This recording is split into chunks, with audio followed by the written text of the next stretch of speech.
Hi, I'm Beth W., the Common Sense Astrologer. My Holy Shit Beth podcast, my new channel. I'm interviewing everyday remarkable people. I came across Vanessa because I get newsletters from astrologers, and there's one that I get frequently. Just don't have the time to read them all, but for some reason, I was drawn to open up this email one day.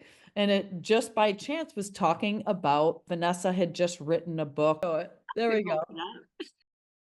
Yeah, so it was like, oh, if you get this book or if you sign up for it, you can get a free reading. And I was like, oh my God, I'm getting the book anyway because I'm in it. I am in it now. The night sweats are real, the hot flashes are real. I've been doing some other therapies, which I think have maybe decreased them a bit, but not so much where it's like, oh, I have a go-to, right? It's just something that they come and go, maybe not as frequently, but now knowing after going through this book, I have resources that I can do anytime I feel them coming on. And it's more than one thing. So I was like, this is just such a cool thing. And then she had said she had written a full book, this is the playbook after this. And so I ended up winning this session with her. And I was like, oh my God, just seems to be a remarkable person. And then a naturopath. And I'm curious, I like to gravitate towards a balance of Eastern and Western,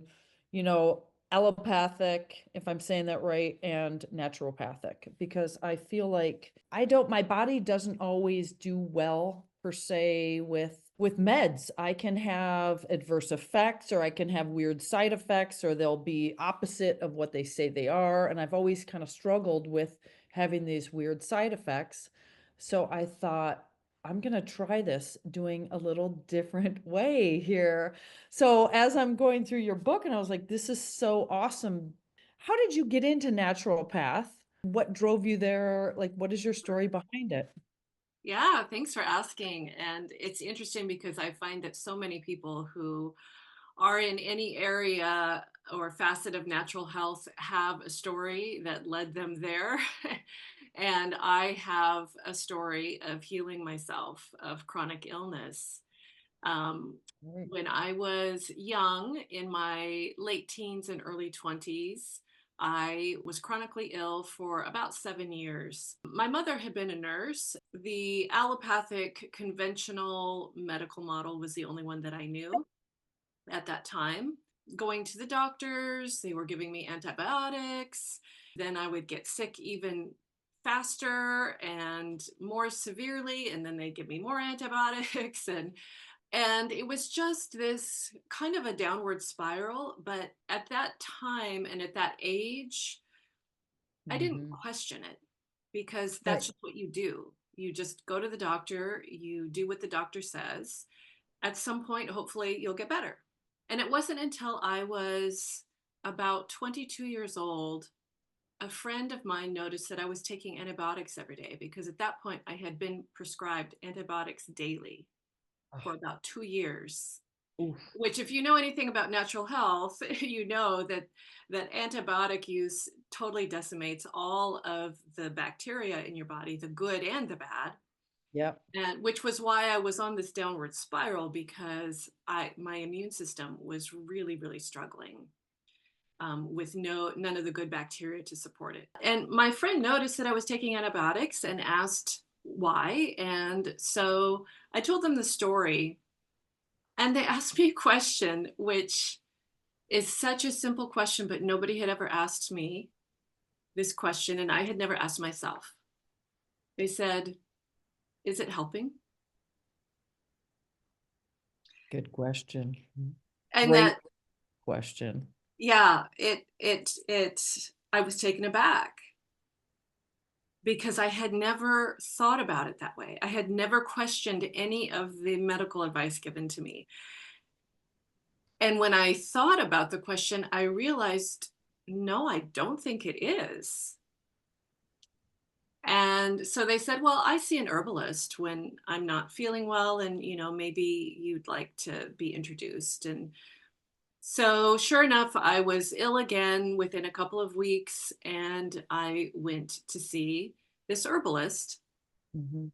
And what had previously taken me 8 weeks every time I had a bout of illness, it had taken 8 weeks, a full 2 months to recover. Using this herbal formula that the herbalist recommended, I was well in 2 weeks. Unbelievable. That had never happened before. I had never recovered from a bout of illness in 2 weeks before. And I was astounded. I was thrilled. And at that point, I had to know everything there was to know about herbal medicine. I had never even heard of it before. I didn't know it existed before Yeah. this. And to Yeah. not only know that there was an option, but also that this option worked way better for me than what I had been doing previously was amazing. Yeah. And I was hooked. And from there, I went into being introduced through all of the books I was reading on herbal medicine into nutrition and other natural modalities like homeopathy and flower essences and energy practices. And I just was voracious. I just wanted to know all of it. And so I eventually ended up um, taking courses, formal courses in herbal medicine and homeopathy, and then rounding everything out with a degree in traditional naturopathy. In the beginning, it was just all about helping myself. And then when I realized, oh, everybody needs to know about this, then I was, like helping my family and my friends. And then at some point, I decided I really need to get the proper education so that I can support anybody who really is interested in understanding and knowing that there are lots of options. There are lots of options out there, and I wish I had known earlier, but I'm really just so fortunate that I was able to be introduced to natural lifestyle, to natural healing, to all of these different natural modalities when I did, because it really changed the course of my health, the course of my career, and it changed the trajectory of my entire life.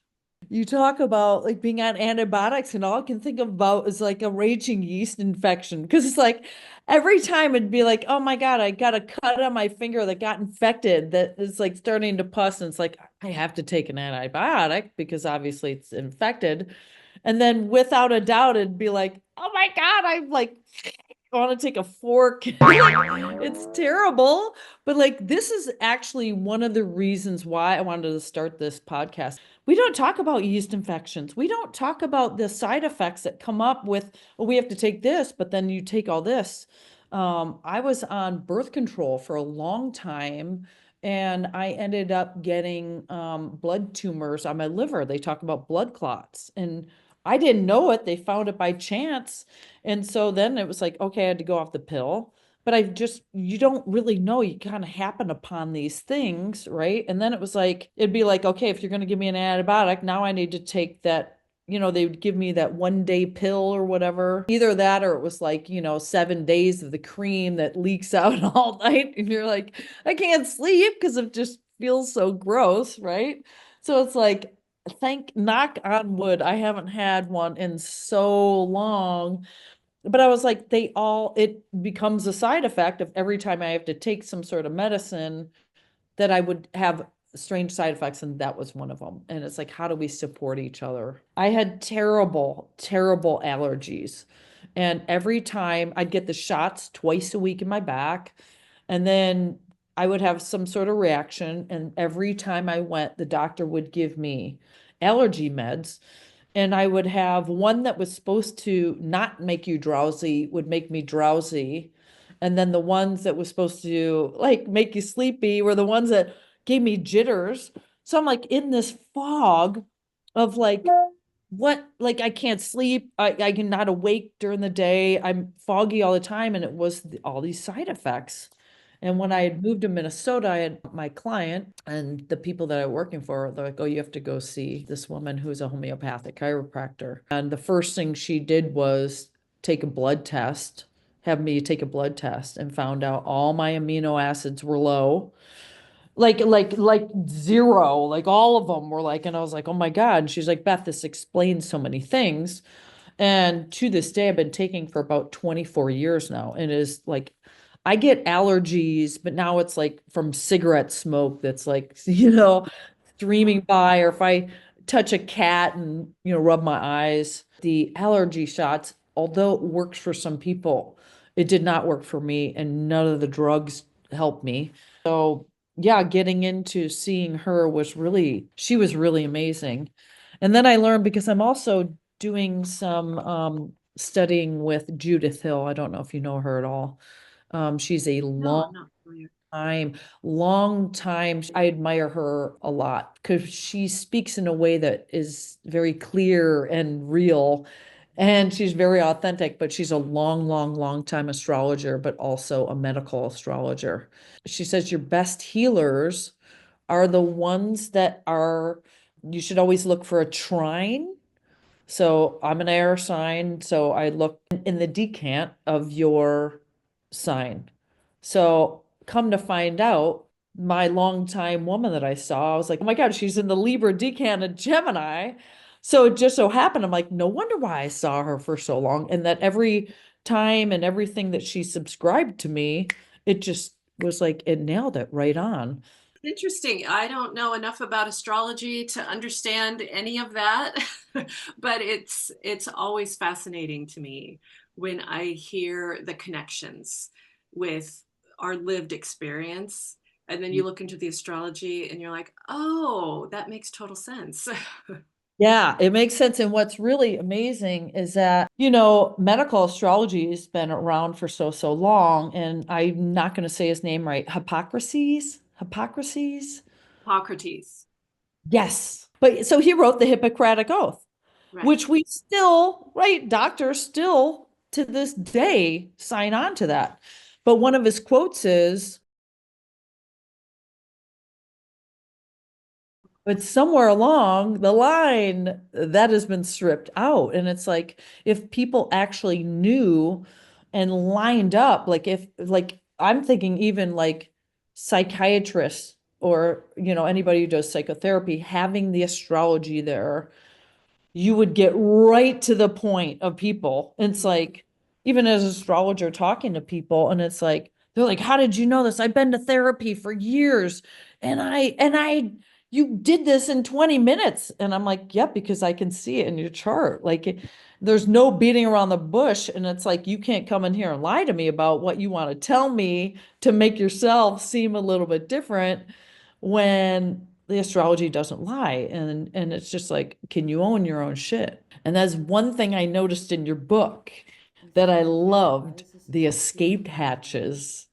Because I was like, I feel like that portion of it, I was like, ooh, this is like self-reflection and getting to the point of like, okay, am I being real and authentic to myself? And I will tell you this, that, like, there are certain moments that bring out hot flashes for me, and some of them are alcohol for sure, sugar. Like, there are certain things it's like I'm really trying to cut those out of my life, and I feel so much better when I'm not consuming those, right? Right. But there are times when it's like I can have a thought, and then all of a sudden I'll get like this weird kind of like feeling, and then all of a sudden a hot flash will come on. I'm like, oh my God, our thoughts, and being mindful about it, and like it all shows up, and especially in menopause, because like, oh, you ain't lying to yourself anymore, because your body is going to have a visceral reaction to it. And it's not that I was lying, it was just kind of like a weird thought, and it's like, oh, that's not my thought, but like you think it, right? Yeah, it's really amazing You how you know, really get to own it. that's what I feel menopause, I feel like that's the opportunity of menopause for us. Like, yes, menopause is literally the pause of menstruation. That's where the word menopause came from.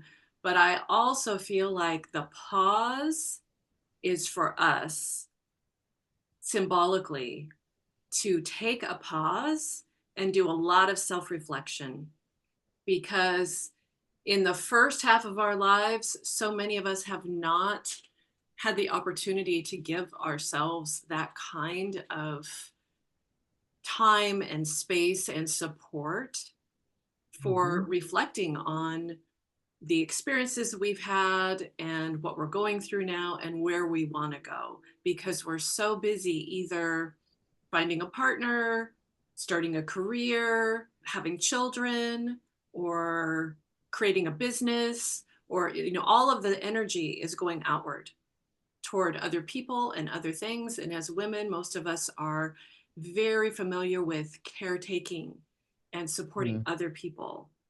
So we have very little time for introspection and self-reflection. And so this is a pause that we're called to take now that we have had, 4 or 5 decades of experience and all the wisdom we've gained from all of those years of life. Yeah. And we can take that and look at some of the things that we may have not wanted to look at. This is the going back to the escape hatches. Like, we all have these little ways that we can bypass the hard stuff because Hmm. we have so much to do. It's like we Yeah. think, Yeah. oh, if I go into this pattern that I've been recreating in my life forever, it's going to take, so long, so much time, so much work to tease it all out and, create a new, healthier lifestyle. We feel like it's going to take so much of ourselves. Yeah. And so we create these little ways that we can escape. It's like, yeah, I kind of know I need to do that, but I'll do that later. Because right now I need to do this other thing, or I need to focus on this. So we create these escape hatches to give ourselves an out so that we don't have to do the hard work. And I say That's hard work, but what I like to do when I work with women and what I've done in these books, especially by calling this second companion book a playbook, is to introduce the idea that even though we think that it's hard work, it doesn't have to be. right. To reframe that into um, this is play. This is what we get to do for ourselves. This is how we can, bring more fun into our lives. This is how we can bring more pleasure into our lives. This is how we can wake up feeling really vibrant and energetic. And what would that be like for so many of us who wake up not even knowing maybe what that means to wake up feeling energetic and vibrant? What would that mean for your life? To know that every morning when you wake up, you have plenty of energy to do all the things that you want to do, plus the things you need to do. Right. Right. Right. So it's Yeah. it's a really big mental and mindset shift. It's like a reset, and we have the opportunity right now in our lives. If you're anywhere along the menopausal journey, whether you're perimenopausal or menopausal or postmenopausal, to really go deeply into what messages is my intuition sending to me about what I'm here to do on this earth, and am I following that intuition, or do I need to really spend some time doing some practices so that I can really align with the gifts that I have and how I can bring those out into the world and the Mm. impact that I want to make on the world in this lifetime. Yeah. Yeah. That's amazing. One thing that really caught my eye when I was going through this is there's a quote in here on page 29. It says, when we are in it during our period, we practice our power. And then in menopause, we become our power. Right. Right. That's what it was. And I was just like, oh my God, this is so right on. Like it takes us, sadly, it takes us that long. And it's like if we would have known this stuff earlier, that's why I feel like it's important that people know this, even starting at a young age. That's why I feel like if I knew astrology and what I know about my chart, oh my God, my life would be so different. And it's like, would it be better? I don't know. I just feel like it would be more authentically me. Now, this stuff and like what I've spent like chasing all the symptoms that Mhm. never really helped. And as I will tell you, in perimenopause, I remember going to my doctor at the time, who I adored. He's a DO. This is obviously for entertainment purposes only. We have to say that, right? But I would go to him and I would be like, listen, I've got PMS. It's really, really bad, 3, 4 days a week, a month. I'm eating the right thing. I'm working out. I'm doing all this stuff. But there's just this.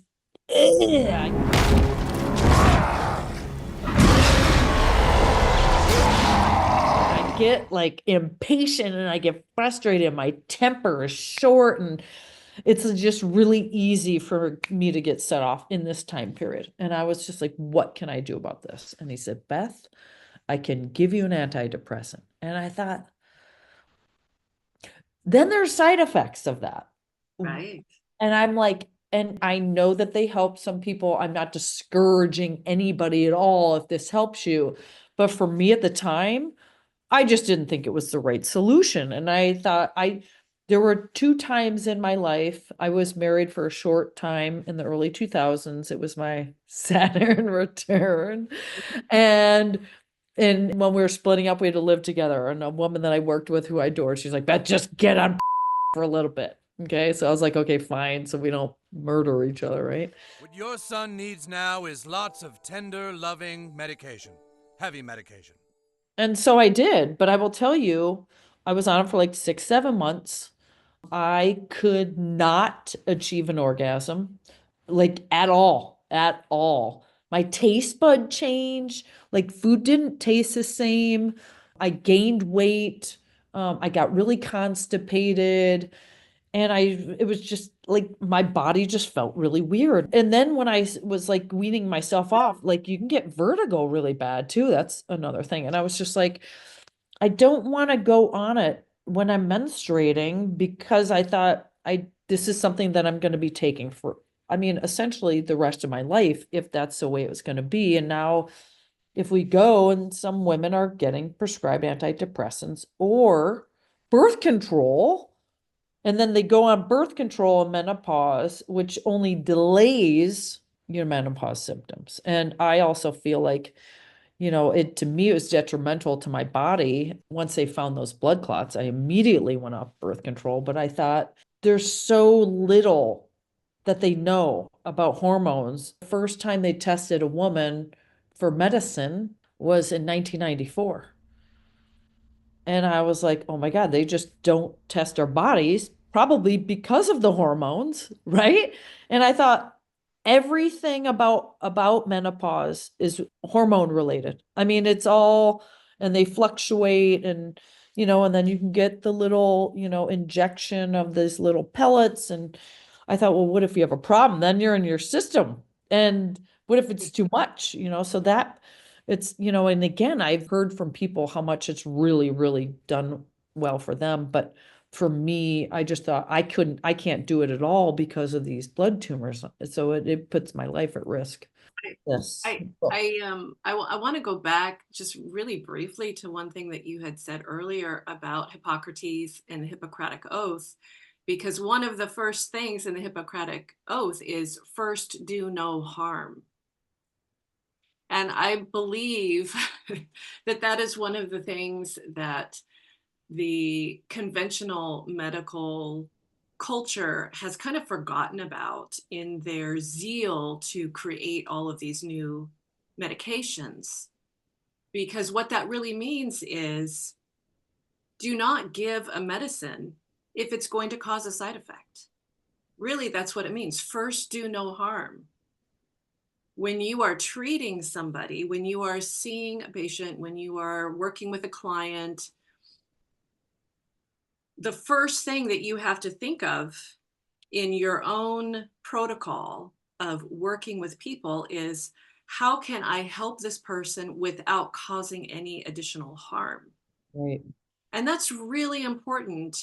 And your story has really underscored why that's so important.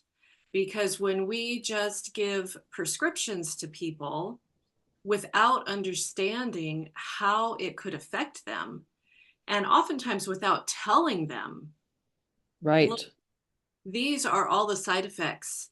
And instead of saying side effects, I wish we would just say, these are all the effects that this medication can have. Some of them you want, some of these effects we want, some of them we don't, and some of them can be very dangerous.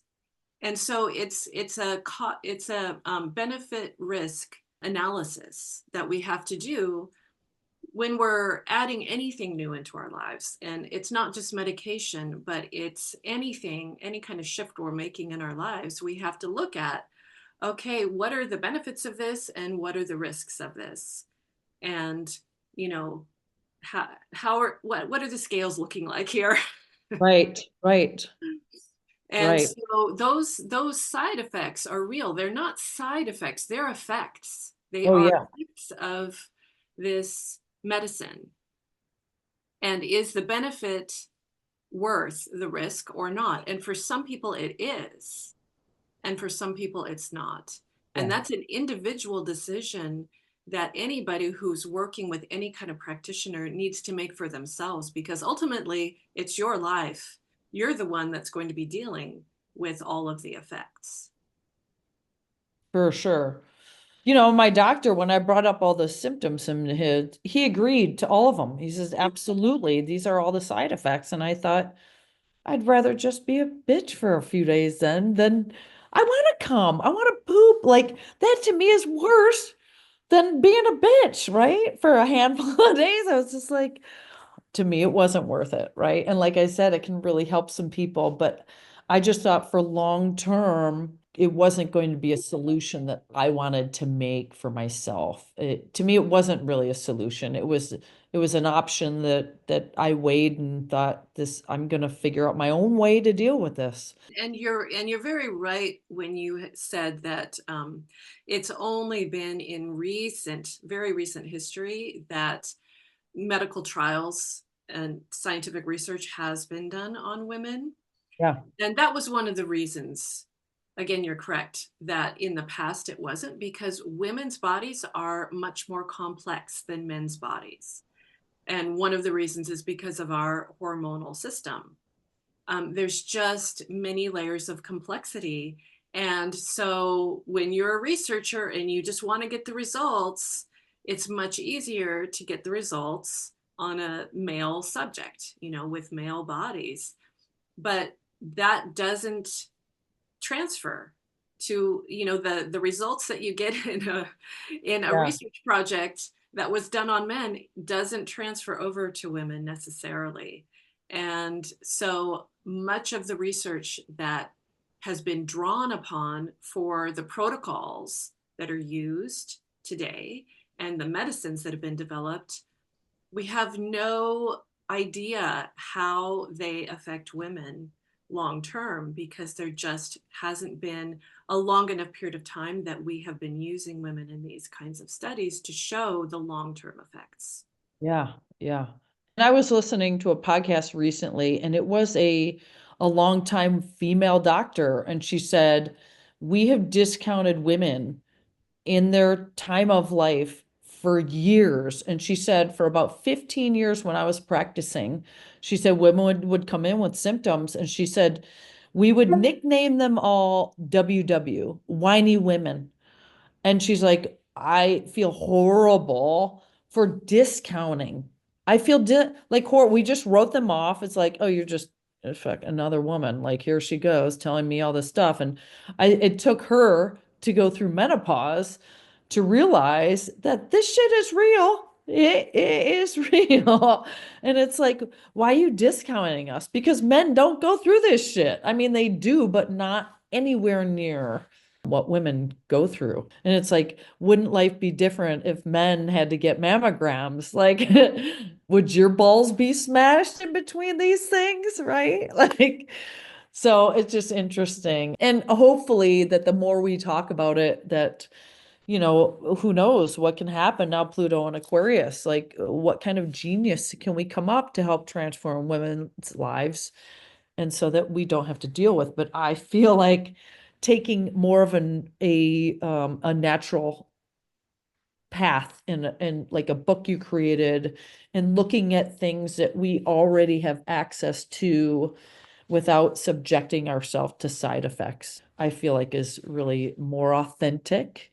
And you just wonder, and again, I don't want to discount anything about the medical system, but it's like, is the trust there? Because we've been discounted for so long that it's like, have we lost faith in what has been available to us? Right, right. And you're right. There is very little menopause education for traditionally trained doctors, Yeah. unfortunately. And it's not that they don't want to help. I mean, I'm sure they do. And I also do not discount conventional medical therapies. I love the integration that we're seeing these days. And I think Mhm. integrated medicine is where we need to focus. We need to see the benefits of all the different options that we have, all the different modalities. But when you are looking for help and the person you're asking has absolutely no training on that, Yeah. the Yeah. only thing that they know to do is to offer a medication Yep. because they don't know what the other options are. And so I hope that as we're beginning to talk about menopause more, that will change. But in the meantime, we really have to search for somebody who has had the experience and the education and can give us the support that we're looking for, because it is a natural progression of a woman's life. And unfortunately, what we're hearing right now from our culture, not just the medical culture, but the Western culture, is that there's something wrong with you, that menopause is a condition that needs to be treated, that it's an illness of deficiency, Right. and that that concept totally negates who we are as women, because this is a natural, normal progression for any woman who lives long enough, gets the opportunity to go through this, not, oh, has to go through this period of life where they have this medical condition for the rest of their lives. No, this is an opportunity. This is something we Yeah. should be looking forward to. In some, traditional cultures, young women looked forward all their lives to the time when they would go through menopause, because they knew that it was only then that they would have the real wisdom to bring out their true, authentic talents and gifts.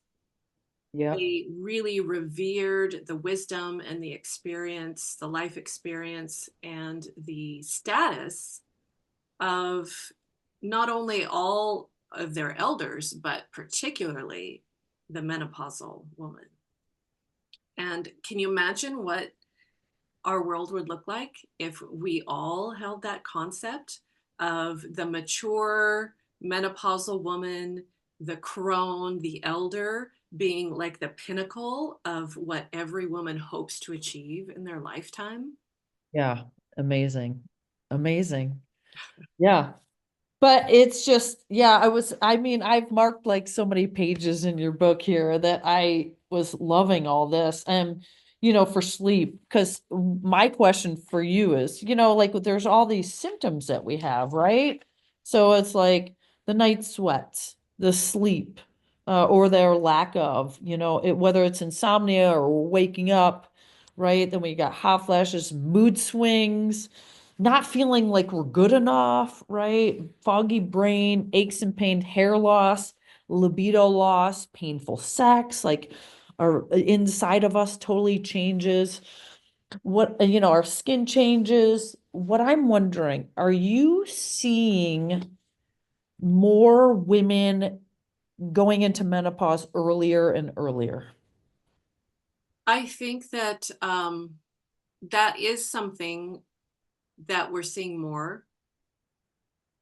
And again, it's hard to know the statistics Yeah. accurately, just because, as we've talked about, 100 years ago, a lot of women's complaints were diagnosed as hysteria. Right. So when we Right. look back into records, we kind of have to like tease out, well, what actually is going on here? But yes, I think that there are a lot of factors in our modern world that affect the proper functioning of the hormonal system. Just one thing in particular, I mean, there's so many things that we couldn't talk about them all, but endocrine disruptors in the environment. That is a huge source of hormone imbalance, which can lead to infertility. It can lead to early menopause. It can lead to a whole host of endocrine dysfunctions. And, that's just one area to look at when we are seeing, what's happening with women's bodies these days. We're seeing very early puberty in young girls. We're seeing a lot of infertility during the reproductive years. We're seeing a lot of very extreme PMS symptoms, a lot of PCOS, a lot of early perimenopause and then early menopause, and a lot more severe symptoms while people are going through all of these transitions. Yeah. And when we look to cultures that are a little bit more traditional in not only what they eat, but in the products that they use, we don't see nearly as many of these things. And so we do have some data on the fact that what you eat makes a big difference. Oh yeah. Oh yeah. Your entire endocrine system, and particularly what we're talking about now with a hormonal transition from one life stage into another, from the reproductive stage of life into the menopausal stage of life. And the products that you choose to use, especially your personal care products, Yeah. have a Right. tremendous impact on your hormones. And so we know that if during this transition where our hormones are supposed to decline, that's normal and natural. And I personally believe we shouldn't be stopping that. We shouldn't be trying to stop that. But what we should be doing, what is most beneficial, is to keep the hormones in a balanced ratio with each other as they're declining so we don't see these wild fluctuations, which is one of the reasons we have these extreme symptoms, is due to all of the fluctuations. And so we need to be thinking about, how can I reduce all of these stressors on my body from the environment, from food, from the stress in my life? Yeah. How can we keep all of this in balance so that the hormones stay balanced as they're going through this natural shift? That's brilliant, is to keep them the same. I mean, I never would have thought about that because just something, a concept that we don't think that we have control over. And it's like, Right. Right. Oh, yeah. And that's the thing that I believe is so empowering about natural modalities, using natural forms of medicine, is that they all really point back to the fact that you have choice. You yeah, are at choice for how all of these things are going to affect you with the decisions that you make about your life every day. You're going to see the results of that tomorrow and the next week and the week after. yeah, But you are at choice. And I think that that's something that we are not familiar with in our medical system, because we're so used to giving the responsibility to our medical practitioners. They're the ones that are going to make us better or not. They're the ones that are going to, cure us or not. They're the ones that have all the information.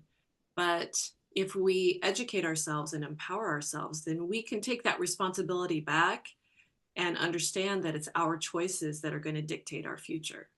Yeah.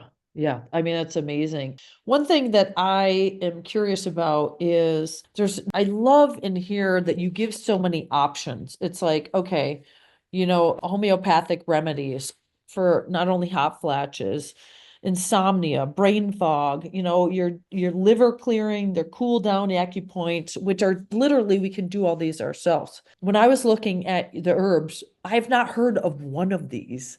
So I'm like, I feel like I'm educated and I don't know shit. But it's like, I can't pronounce a lot of them, but I thought, oh, there is I haven't been there in a long time because I stumbled in there when I first moved here, but I have not been since. There's a Tucson herb shop, and I feel like I would trust what they offer there. But I was like, how do you know where to go? And it's like the toothpaste aisle. There's so many different ones, and which one can I trust? And I feel like you don't know if you're getting parsley or you're getting these other herbs. And so I didn't know if there's a source or like, is there brands that you trust? Well, for herbs, I love, making my own teas. And I know some people, especially if you're first getting into it, that's too overwhelming. But if you're at the point where you really want a trusted source of loose herbs, Yeah. and you want a selection, and you want to use something like, this playbook that has all kinds of different examples of how you can, choose different herbs to fit your unique symptoms. mountainroseherbs.com, and I'm not affiliated with them, but they are a very well-known, reputable source of herbs, and almost all of their herbs are organically grown and ethically harvested and non-GMO. And so they've done all of the work to find the growers who are growing in accordance with all of the organic and biodynamic guidelines out there. So I definitely think of them as one of the most trusted sources of herbs. Yeah. Now, one thing, just to like throw out kind of like a little disclaimer is like, we can have allergies to these things too, right? So it's like, Absolutely. So that's one of the biggest myths about herbs in particular, is that, oh, herbs are natural, so they don't have side effects. But like I was saying before with medication, it's not side effects, it's just effects. right, Like right. food, food can have effects that you don't necessarily want. And some herbs can also have some effects that you don't want. And so if somebody is wanting to explore more natural options and they don't have any like experience or education on their own, I really encourage them to work with somebody. Yeah. Okay. It doesn't have to be me. It doesn't have to be, anybody that I would necessarily know of personally, but find somebody who is local to you or who you resonate with, whether they're local or not, and make sure you have some support. And if you're not at the stage where you can reach out for support, then go to your local library and check out some books and just start reading about them. There are so many wonderful sources of information on natural lifestyles and all of these different natural modalities. So yes, there are certain herbs that have certain levels of toxicity, and they're considered very low dose herbs, and you would not want to use them unless you are working with a very knowledgeable practitioner. The herbs that I talk about in these books are herbs that are safe for most people. And if there are any contraindications, I give them. And I specifically did that because I know that some of the people who are reading these books don't have the experience to know which herbs they maybe shouldn't take.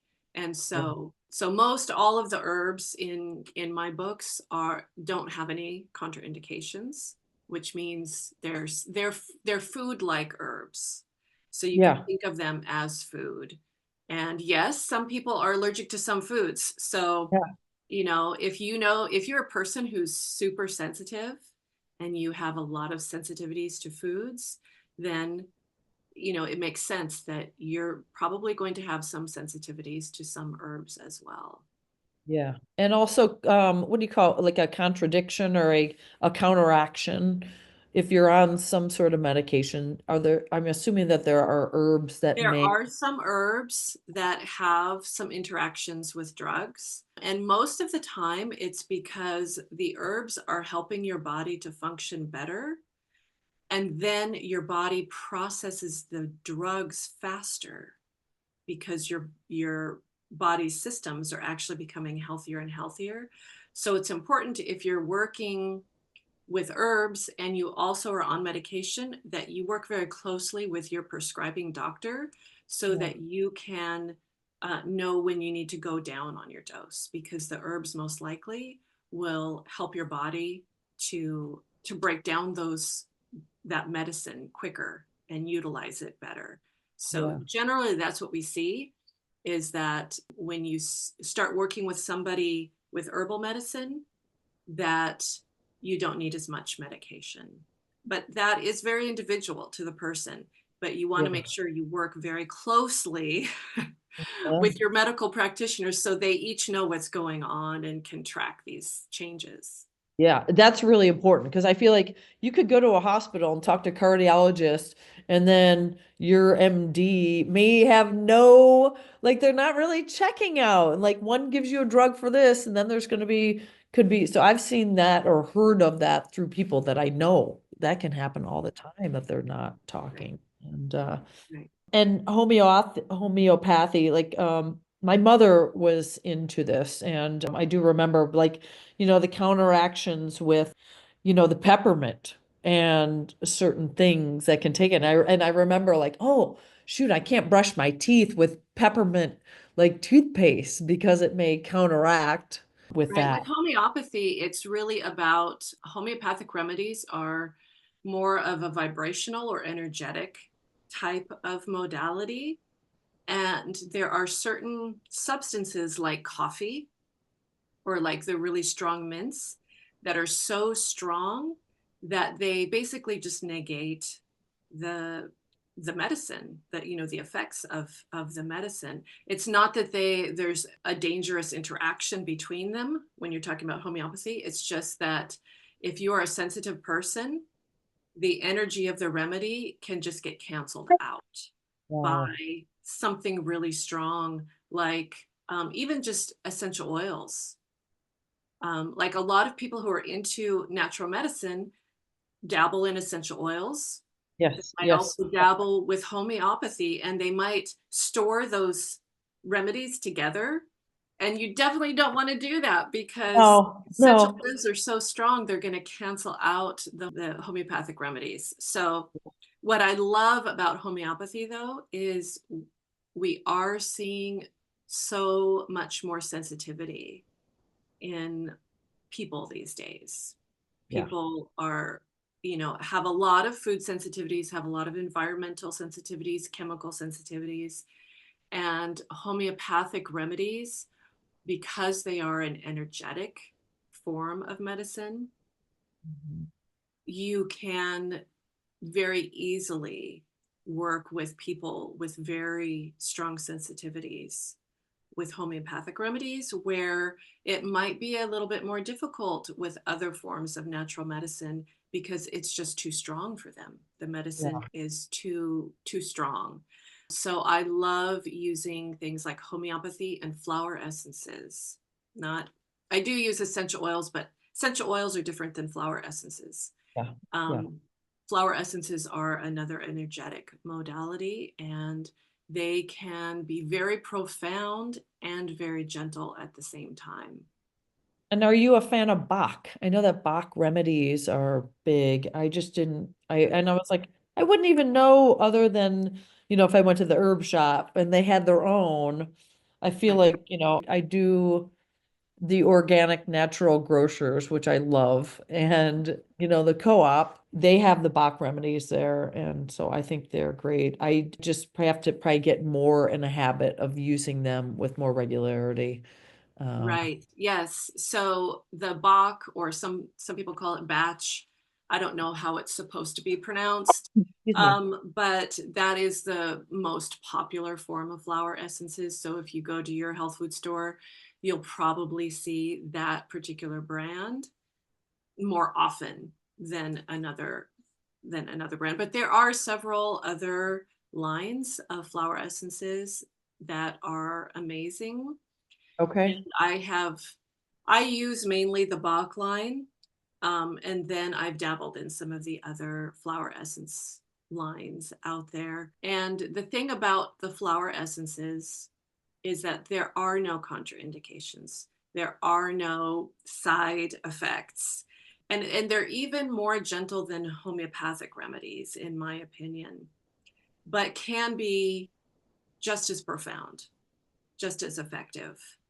And they can be used on babies. They can be used on animals, on Yeah. the elderly, people with multiple chemical sensitivities. They can be used on anybody.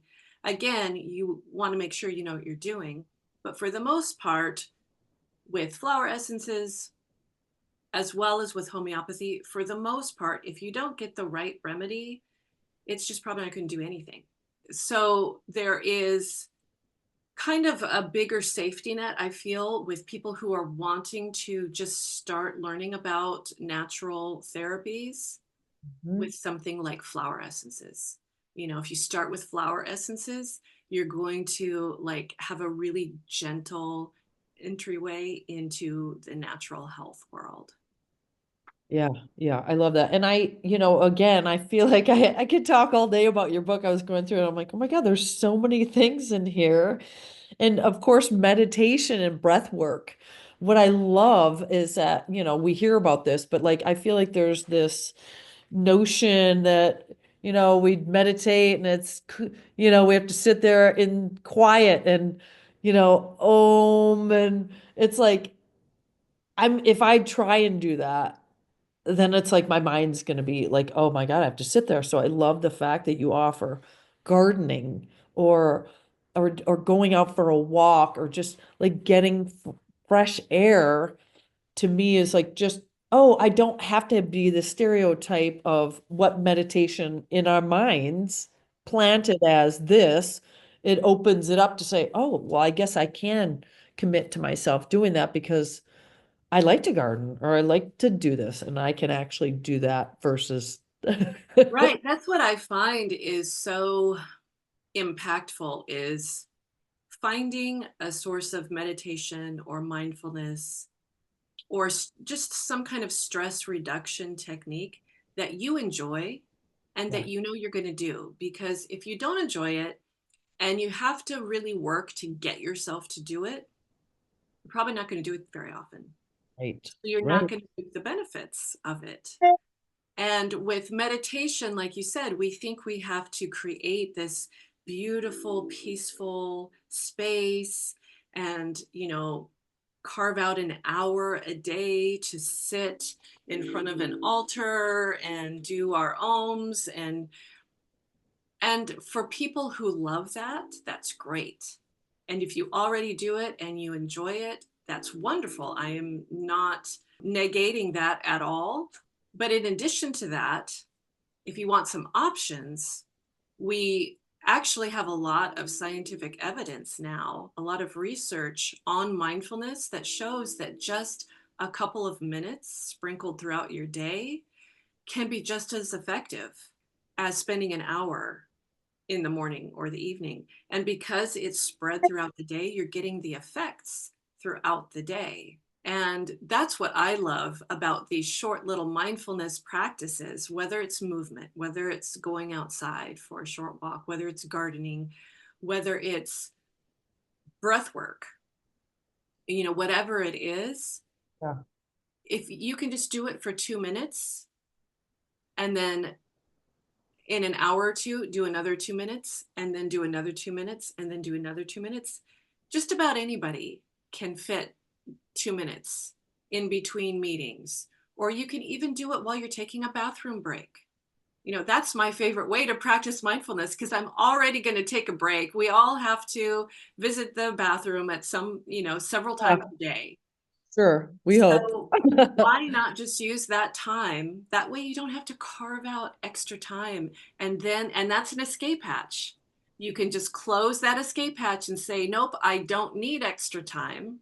Yeah, I can yeah. do this with some other habit or thing that I'm already doing every day. Yeah, that's brilliant. And I was also going through it, and my thing is like, oh, well, I gotta do this, and then I gotta breathe like this, and then I have to have my hand here. And so as I'm going through reading like your suggestions, and I'm like, God, this would be really great if she had like a guided meditation. And then I turn the page and it's like, oh, here on my website, I've got this guided meditation that you can access. I'm like, oh, perfect. It was like right in line. Because I do, for me at least, I'll get that in my head. Oh, I got to do this and I got to do this. And it's not what I have to do, but it's just the to-do list while I'm meditating and breath work. Because, we went through this thing where it's like, oh, they have taping people's mouths shut, breathing in and out through their nose. But I feel like that can help people. But I personally feel like the hairs in our nose, it's like a filter. We breathe in through our nose and we breathe out of our mouth. I don't know if there's evidence on breathing in and out of our mouth, but I feel like our nose is the filter for what allows and doesn't allow that comes through our nose. So, yeah. Yeah, and I also hear what you're saying about like feeling like we need to do it the right way. Yes. Like, oh, there are rules to this. And what I like to remind people is that, again, you're in charge.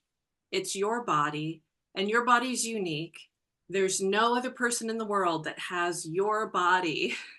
Yeah. So you know best. And if you feel like, you know what, putting a hand on my heart doesn't work for me, then don't do that. Yeah. Do what your intuition is telling you to do. And there are so many different techniques that I think everybody can find something that's going to work for them. Yeah. And Yeah. again, knowing that it only has to take a minute or two, I think that takes the pressure away and it makes it doable. It makes it more practical and it makes it a practice that anybody anywhere, like as I'm talking to you right now, I'm doing mindfulness practices. I'm doing some deep belly breathing. I'm also doing some embodiment practices. One of the ones I love the most is to take one hand and just slowly glide it down the other hand, just really lightly like a feather, and Yeah. just notice, like be really focused on all of the physical feelings of that. Yeah. Yeah. Yeah. And it's like all of your nerve endings, you can almost feel your nerve endings standing up and going, oh, that feels nice. And Yeah. so it brings your focus back into your body. It's a practice of embodiment, what we call embodiment. And we know that embodiment reduces stress. It helps to regulate your nervous system. When you reduce stress, it brings your cortisol levels down, and that helps to balance your other hormones. So we have all of these side effects, Yeah. all of Yeah. these effects of just a minute of bringing your focus to the physical sensation. Oh, that feels great. It's like now this is gonna be my escape act. Oh my God, so good. Is there anything else? Like I literally was like, okay, this could be kind of like my Bible for all this. There's such good information and it makes it seem so easy. It's like, why do we torture ourselves when it's like the information is not, it's not in hiding, but now we have a really good resources. And so I am so grateful. Not only did I read that email on that one day, but then got a session with you, and I'm like, oh my God, no, she's a remarkable person. And Oh. didn't you say, are you coming out with a third book, was it? I am writing a third book. Okay. So the first book, Metamorphosis, um, Ritual Spells and Natural Remedies for Peri, Mid, and Postmenopausal Women. This has like, it's a way to condense all of my protocols that I use when I work with women navigating menopause naturally. So it's all in here. And then I realized that's a lot. And so for women, just kind of starting out not knowing much, or even if they do know a lot about natural medicine, it's still a lot to not only comprehend, but then to actually implement. Yeah. And that's why I wrote the second book, which is the companion piece, the Metamorphosis Playbook, because it's like a workbook, but I don't want people to think of it as work. Right. We're just Right. saying it can be simple and it can be fun. So that's why I called it the Metamorphosis Playbook.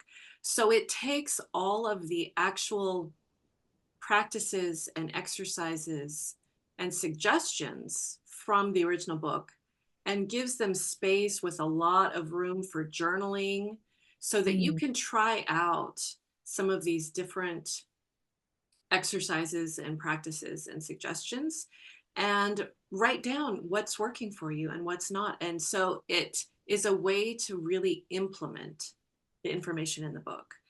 And then the third book that I'm working on now, it takes out all of the herbal suggestions, just Okay. that component that is the herbal suggestions, because just that is a lot. Yeah. Yeah. So this third book is going to be the Metamorphosis Herbal. Okay. And Cool. it's going to help women to go more deeply into understanding all of these different herbs that they may not have heard of, like you had said, and really give them a head start in educating themselves about these different herbs that they can use. Yeah. Yeah. This is really good. I have one question. Okay, so it's perimenopausal, menopausal, and postmenopausal. Yes. Now, I know women in their 70s that are still getting hot flashes and have night flashes or night sweats.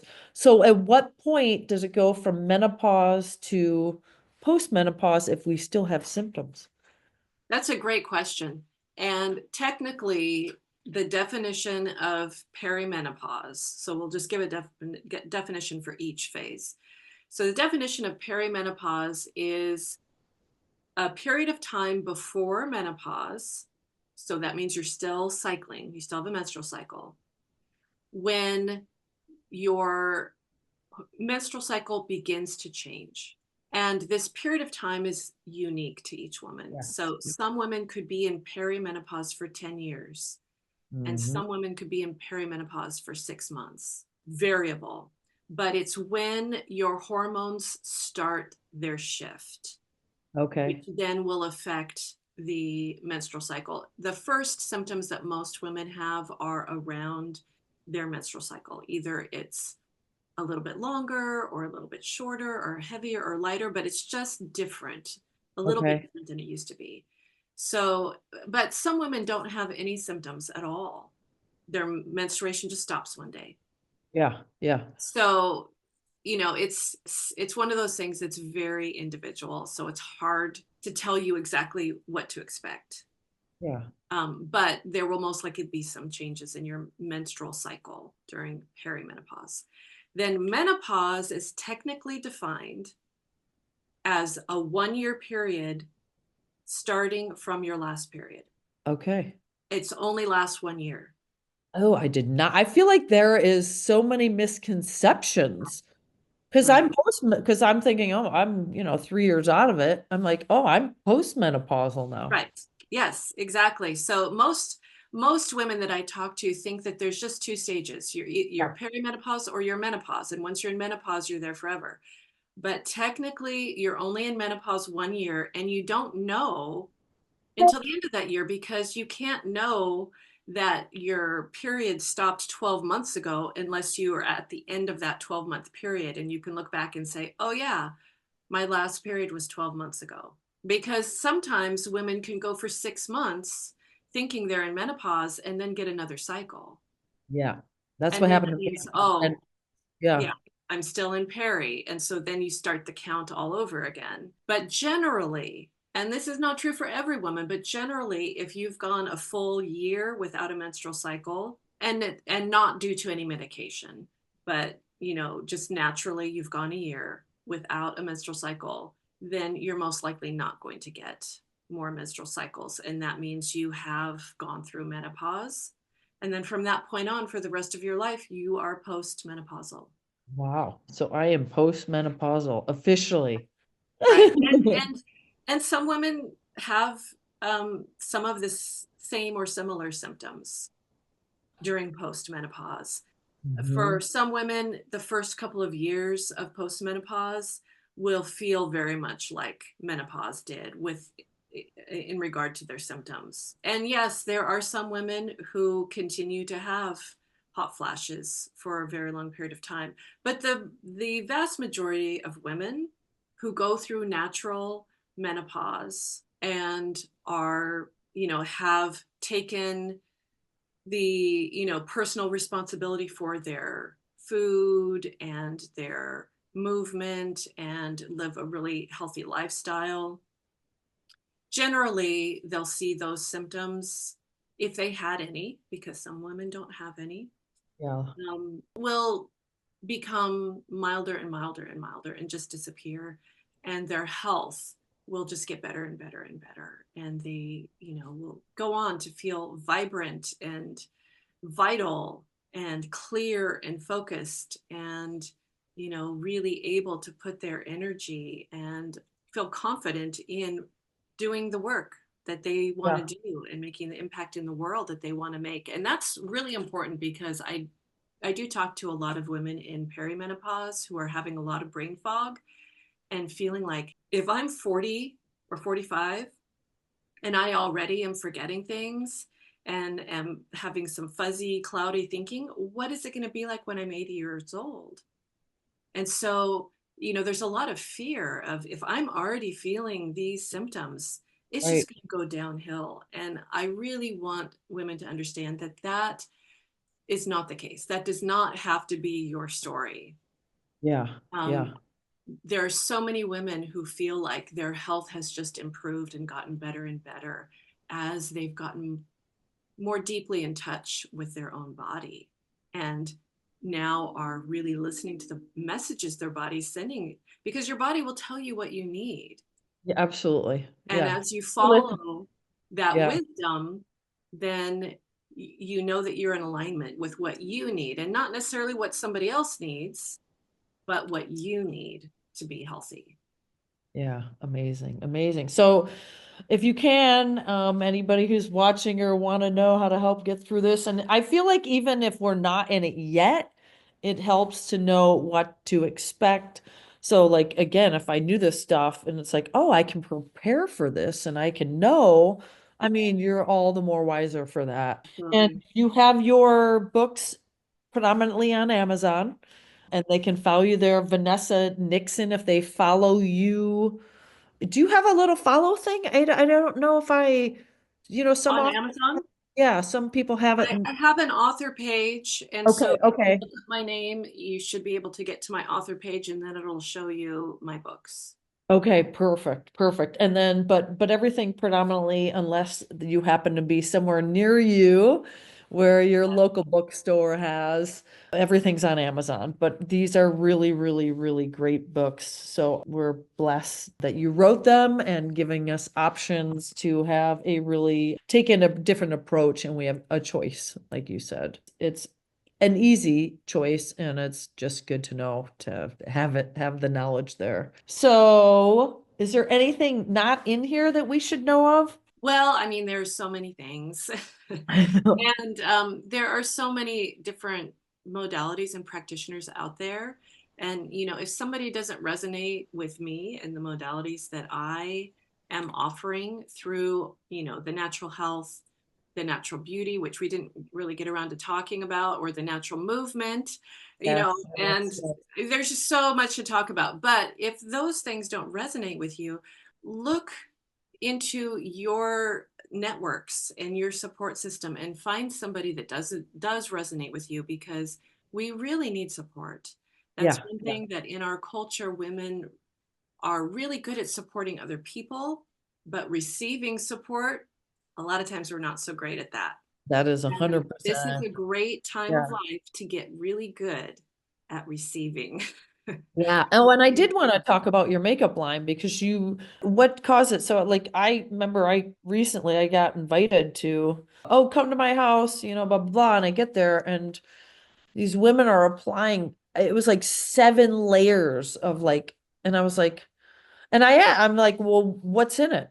Because I've got really sensitive skin and I do, just like what I eat, what are the ingredients? I want to know.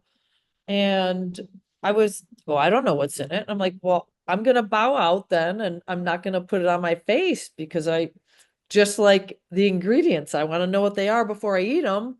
But if you can't tell me what's on them, I have a very simple, clean face regimen, and the last thing I want to do is clog my pores with, I mean, there's a lot of toxic stuff in makeup. Right. We were talking about that when we were talking about endocrine disruptors. Makeup is one of the primary sources of endocrine disruptors. So it's really, really important to be able to know exactly what is in your personal care products. Yeah. Yeah. And that's really why I started this line. I actually started my company when I was in my mid 20s after I started studying herbal medicine. And after I took my first course in herbal medicine, I studied with a very well renowned herbalist in Portland, Oregon named Cascade Anderson Geller. And I had all of this herbal information and I wanted to do something with it, but I was, I think, 25 or 26 at that time, and I didn't want to be responsible for other people's health. Like I had Yeah. just been able to heal myself, but I wasn't ready to be responsible for anybody else at that time. But I wanted to utilize this information. And so I started out making herbal handcrafted soaps. Nice. And then from there, branched out into skincare, and I was selling at the farmer's market. I sold at the Awesome. local farmer's market in Vancouver, Washington for 9 years, I think. Wow. And one of the things that I kept hearing, because I built up a very loyal clientele who would come back to me every week at the market. And they'd say, okay, now you've got the soaps, you've got the body care, you've got the skin care, you've got the face care. But what we want now is really clean, healthy makeup choices.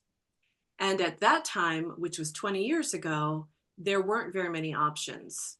Right. And so Right. I spent about a year in research and development and came up with this line of all natural mineral makeup.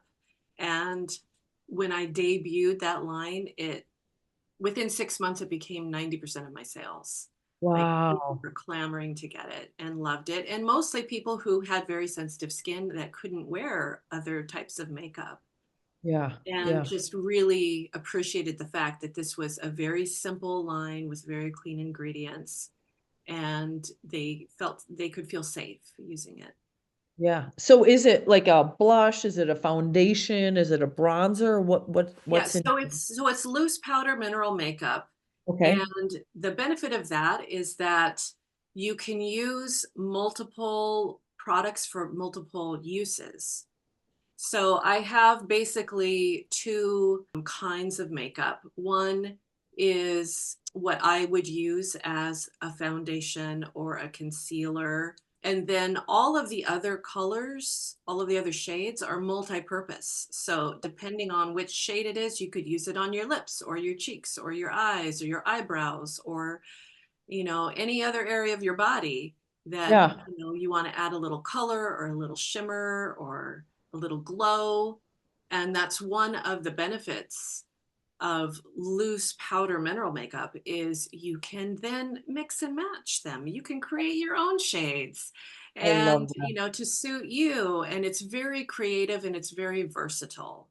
Yeah. And I chose, my first idea going into this was that I was going to create an herbal line of makeup because I loved herbs so much and I'd just been studying them for so many years. But I found out in my research that any kind of plant-based material is eventually going to go bad. And Mm. so if I wanted to use any kind of plants, I would have to use a preservative system. Ooh. And I Yeah. wanted to get away from preservatives. And Yeah. so what I discovered was that minerals are an inorganic substance, Okay. meaning that they will not harbor bacteria or fungi. They won't ever go bad. Oh, So as that's all. long as the container isn't contaminated with anything else, as long as you don't introduce something else into the container, it will last forever and it won't go bad. And so Wow. there are so many benefits of this type of makeup that if you're somebody who wants something that looks natural, that is healthy for your skin, and minerals don't coat your skin like regular makeup does, it actually allows your pores to breathe. And Awesome. because minerals are natural, they kind of work with your skin tone. So, like if I apply one shade to one person and the same shade to another person, it's going to look slightly different because their skin tone is slightly different. Yeah. And Yeah. so, I love the fact that it can be as unique as you are. Awesome. Awesome. And so we can find that on your website at Herbs of Grace. Herbsofgrace.com. Yes. Herbsofgrace.com. And lastly, I was so excited. I was like, oh my God, she's a belly dancer. And not only is she a belly dancer, but she's an instructor. And you do it in person and online. So I've been like teetering with taking belly dancing because I feel like the best abs you can have are probably from belly dancing because we are moving, right? Right, right. So so everything is herbsofgracehealingarts.com. Yes. So I have two websites, but they Okay. are connected. So Okay. herbsofgracehealingarts.com it has links to everything, Yep. including the belly dancing, including a link to Herbs of Grace where the makeup is. Awesome. Yes. So yeah, the natural healing, the natural movement with the belly dance and the natural beauty, it's all there. And I actually am having a free belly Ooh. dance workshop in early Ooh. January. End of January, you said? Early January. Early January. Okay. So it's a free sacred belly dance workshop on January 3rd and 4th.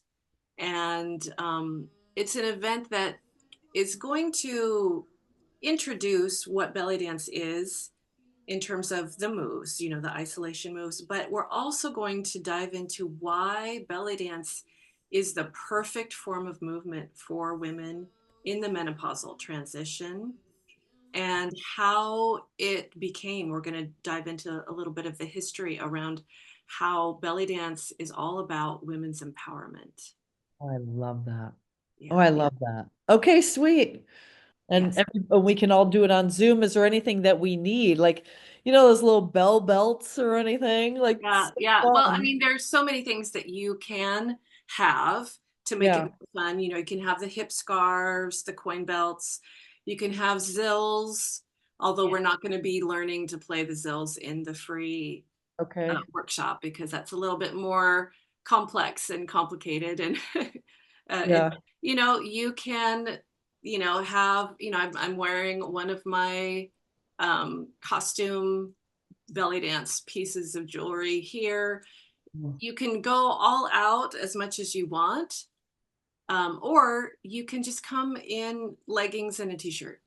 Yeah. Okay, cool. You And know, how long is it? Are they like an hour or what? yeah. So they're each going to be an hour and a half. These workshops that I'm doing on January 3rd and 4th, and it's the same workshop. I'm just offering them on different days and times for different time zones.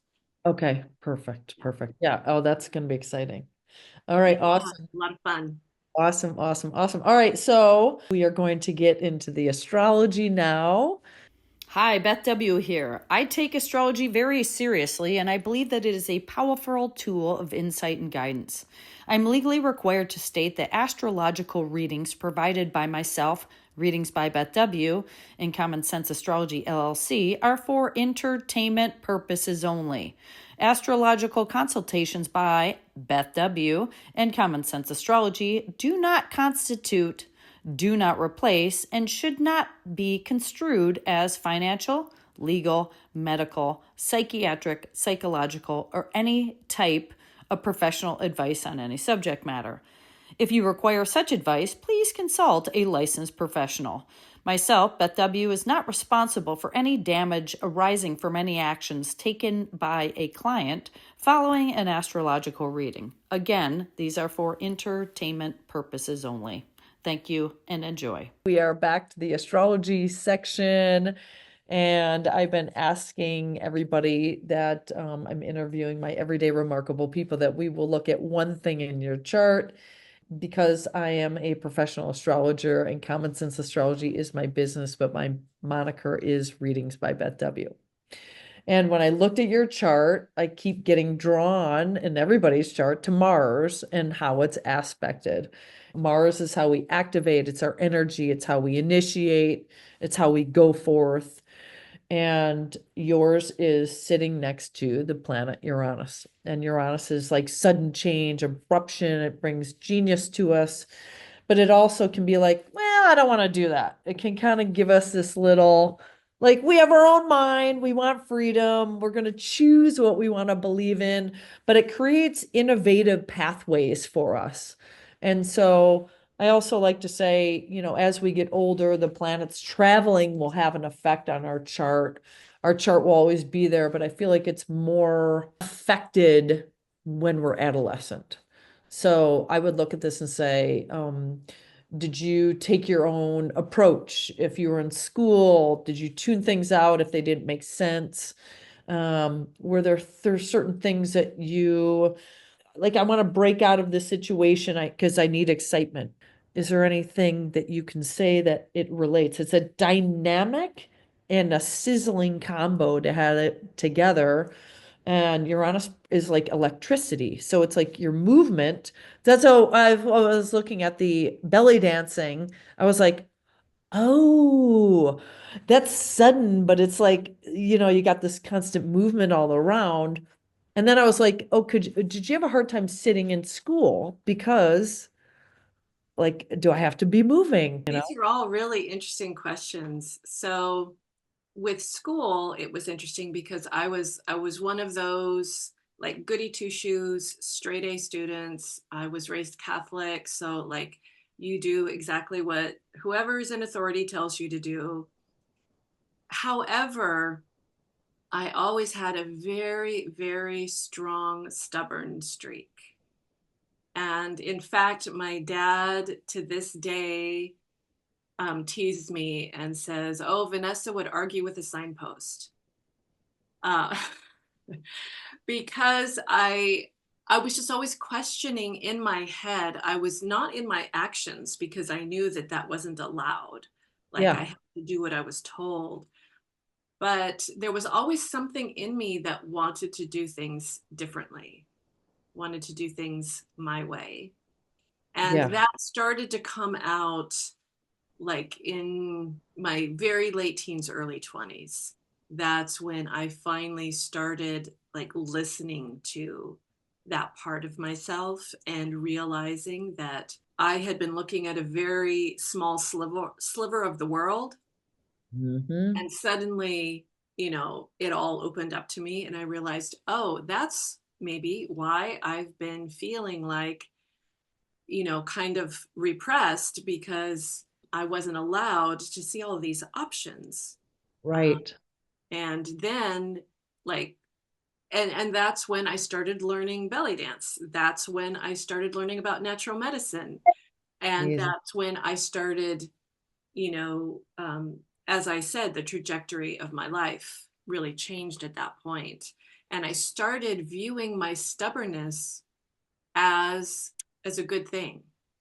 Like when people would call me stubborn, I took it as a compliment because Yeah, the other side of stubbornness is persistence and determination and stick-to-itiveness. And I am really determined. Like if there's something that I want to do, I will do it. I will find a way to do it. I'll find my own way to do it. yeah, yeah. And that's a perfect example of that. That is really a perfect example. So I feel like the only way we really know astrology is if we've lived through it or other people can share their experience. I am so glad we were able to do this. If anybody likes a reading with me, my website is www.readingsbybethw. Vanessa's website is herbsofgrace.com. I'm really interested in your makeup because, again, I feel like I watch what I eat and what's in it, and why shouldn't we feel that way about what we put on our skin? I mean, I look at things like, oh, we have, our skin cancer has gone up, and I'm like, yeah, but why don't you look at the ingredient list on the lotions and the sprays that you're putting on our body, and why does our laundry detergent have to be blue, right? Like, and so I feel like that absolutely can play a part into, hormone disruptors and things like that. So I feel like if people paid attention a little bit more, but I am very honored that you took the time and that you did this with me. And hopefully we can help other women that are going through perimenopause and then postmenopause, because your books are really eye-opening to say, this really isn't that hard. I do have a choice, and we have options of how we want to do with it, because it can just be a game of cat and mouse otherwise. And so this has been really great. Well, thank you so much for inviting me here, and it's been a great conversation. And yes, hopefully it will provide support and help to women who need it. Yeah, absolutely. All right. Well, thanks, Vanessa. Thanks so much. Okay. Thanks. Holy shit, Beth. Holy shit, Beth. Holy shit, Beth. Beth.